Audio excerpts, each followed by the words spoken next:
ഒരു മാസത്തിലേറെയായി നടക്കുന്ന സമരമാണ്. വളരെ സാധാരണക്കാരായ മനുഷ്യർ തങ്ങൾക്ക് തലമുറകളായി കൈമാറി കിട്ടി അല്ലെങ്കിൽ തങ്ങൾ പണം കൊടുത്തു വാങ്ങിയ തങ്ങളുടെ വീടും ഒക്കെ വിട്ടിറങ്ങേണ്ടി വരുമെന്ന ആശങ്കയിൽ നിൽക്കുന്ന അവരാണ് സമരം ചെയ്യുന്നത്. അപ്പോൾ ഈ സമരത്തിന് പിന്നിലൊക്കെ റിസോർട്ട് മാഫിയ ഉണ്ട് എന്നാണ് സമസ്തയുടെ നിലപാട്.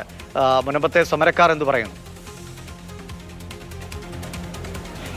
ദിവിഷ, സമസ്ത ഇങ്ങനൊരു അഭിപ്രായം പറയുമ്പോഴും പക്ഷേ ഈ സമസ്തയുടെ നിലപാടിനെ അപ്പാടെ തള്ളുകയാണ്. കാരണം ഇവിടെ കാലങ്ങളായിട്ട് ഇവിടെ സ്ഥലം വാങ്ങി ഇവിടെ താമസിച്ച ആളുകളാണ്. ഏകദേശം സമസ്ത പറയുന്നത് 404 പക്ഷേ ഇവിടെ പിന്നീട് കടൽക്ഷോഭവും മറ്റുമൊക്കെ കടലെടുത്തതിന് ശേഷം ഏകദേശം 104 ഏക്കർ ഭൂമിയാണ് നിലവിൽ ഉള്ളത് എന്നാണ് ഈ മുനമ്പം സമരസമിതി പോലും പറയുന്നത്. ഇന്നിപ്പോൾ ഈ സമരം 34 ദിവസം പിന്നിടുന്നു. ഈ സമരത്തിന് ഐക്യദാർഢ്യവുമായിട്ട് നിരവധിയായിട്ടുള്ള ആളുകൾ ഈ സമരപ്പന്തലിലേക്ക് എത്തുകയും ചെയ്യുന്നുണ്ട്.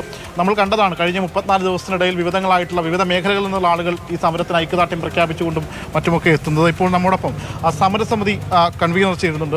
ഈ സമസ്തയുടെ നിലപാട് കണ്ടിരുന്നോ? ഈ സമസ്ത ഇങ്ങനൊരു നിലപാട് പറയുമ്പോൾ എന്താണ് സമരസമിതിക്ക് പറയാനുള്ളത്? അല്ല, സമസ്ത അത് അറിവില്ലാത്തത് കൊണ്ടാണ് അങ്ങനെ ആ ഒരു തീരുമാനത്തിലെത്തിയിരിക്കുന്നത്. കാരണം ഇവിടെ താമസിക്കുന്ന ഞങ്ങൾ കയ്യേറ്റക്കാരല്ല, ഞങ്ങൾ നൂറ്റാണ്ടുകളായിട്ട് താമസിച്ചു വരുന്നവരാണ്. ഞങ്ങളുടെ സ്ഥലം ഒഴിച്ചിട്ടതിന് ശേഷമാണ് ഈ സത്താർ സേട്ടുവിന് തിരുവിതാംകൂർ രാജാവ് കൊടുത്തിട്ടുള്ളത് തന്നെ. അതും ഒരു പാട്ടക്കരാറായിരുന്നു. പാട്ടത്തിന് മേടിക്കുന്ന ഭൂമിയാണ് പിന്നീട് സിദ്ദിഖ് സേട്ടു 48 സ്വന്തമാക്കുന്നത്.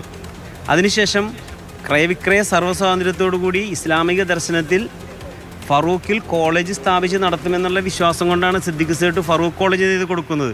അതിൻ്റെ ഇടയിൽ അദ്ദേഹവും പറയുന്നുണ്ട് 2 വാക്ക് വഖഫുണ്ടെന്ന്. ഈ 2 വാക്ക് വഖഫുണ്ടെങ്കിൽ അതെങ്ങനെയാണ് വഖഫിൻ്റെ നിയമത്തിന് വിധേയമായിട്ട് മാറ്റപ്പെടുന്നത്? അതൊരിക്കലുമല്ല. വഖഫ് ആയിട്ട് കൊടുക്കണമെന്നുണ്ടെങ്കിൽ അത് പെർമനൻ്റ് ഡെഡിക്കേഷനാണ്, അത് അള്ളാഹുവിന് കൊടുക്കുന്നതാണ്.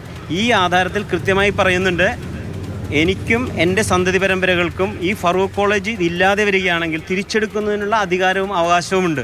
അങ്ങനെയുള്ള ഒരു പ്രോപ്പർട്ടി ക്രയവിക്രയ സർവ്വസ്വാതന്ത്ര്യത്തോടു കൂടി ഫറൂഖ് കോളേജിന് കൊടുക്കുന്ന ഭൂമി, അതാണ് ഫറൂഖ് കോളേജ് 89 മുതൽ 93 വരെയുള്ള കാലഘട്ടത്തിൽ വിറ്റിരിക്കുന്നത്. അതുകൊണ്ട് അദ്ദേഹം അത് കൃത്യമായി പഠിക്കാത്തതിൻ്റെ പ്രശ്നമാണ്. മറ്റൊരു കാര്യം കൂടി ഉമർ ഫൈസി പറയുന്നുണ്ട്. അതായത് ഇവിടെ നിങ്ങളുടെ ഈ സമരത്തിന് പിന്നിൽ റിസോർട്ട് മാഫിയയാണ്, നിങ്ങളെ അവരാണ് ഇങ്ങനെ ഈ ഒരു സമരത്തിലേക്ക് നയിച്ചതെന്നാണ്. അത് തീർച്ചയായിട്ടും അത് ശരിയല്ല. ഞങ്ങളെ സംബന്ധിച്ച് ഞങ്ങൾ വില്ലേജ് ഓഫീസിൽ 2022 ജനുവരി മാസത്തിൽ പോകുമ്പോൾ കരമടക്കാൻ പറ്റുന്നില്ല. ഈ ഭൂമി 114 ഏക്കറും 60 ഏക്കർ വെള്ളവുമുള്ള ഭൂമി 404 എന്ന് പറഞ്ഞ് അത് വഖഫ് ബോർഡിൽ രജിസ്റ്റർ ചെയ്തിരിക്കുകയാണെന്നാണ് ഞങ്ങൾക്കറിയാം. ഞങ്ങൾക്കൊരു നോട്ടീസ് തന്നിട്ടില്ല. ഞങ്ങളിവിടെ 610 കുടുംബങ്ങളുണ്ട്, ഇവിടെ പള്ളിയുണ്ട്, പള്ളിക്ക് കോൺവെൻ്റ് ഉണ്ട്. അങ്ങനെയുള്ള എല്ലാ സ്ഥാപനങ്ങൾക്കും നോട്ടീസ് കൊടുക്കാതെയാണ് അത് എഴുതിയെടുത്തിരിക്കുന്നത്. 2019 ഇപ്പോഴാണ് അന്വേഷിച്ചപ്പോൾ ഞങ്ങൾക്ക് മനസ്സിലായി, 2019 യാതൊരു ഉത്തരവാദിത്വവും ഇല്ലാതെ വഖഫ് ബോർഡ് ഏകപക്ഷീയമായിട്ട് അതിലേക്ക് എടുത്തു വെച്ചിരിക്കുകയാണ്.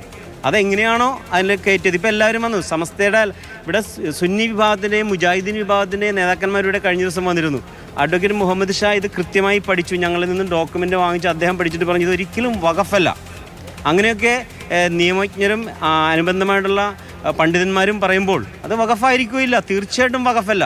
അപ്പം അതുകൊണ്ട് വഖഫിൽ അറിയാതെ എടുത്ത് വെച്ചേക്കുകയാണെങ്കിൽ അതിങ്ങോട്ട് തിരിച്ചു തരാം. അത്രമാത്രമേ ഞങ്ങൾക്ക് പറയാനുള്ളൂ. കുടുംബത്തുകാർക്ക് അനുയോജ്യമായ മറ്റൊരു ഭൂമി കണ്ടെത്തണമെന്ന് കൂടി പറയുന്നുണ്ട്.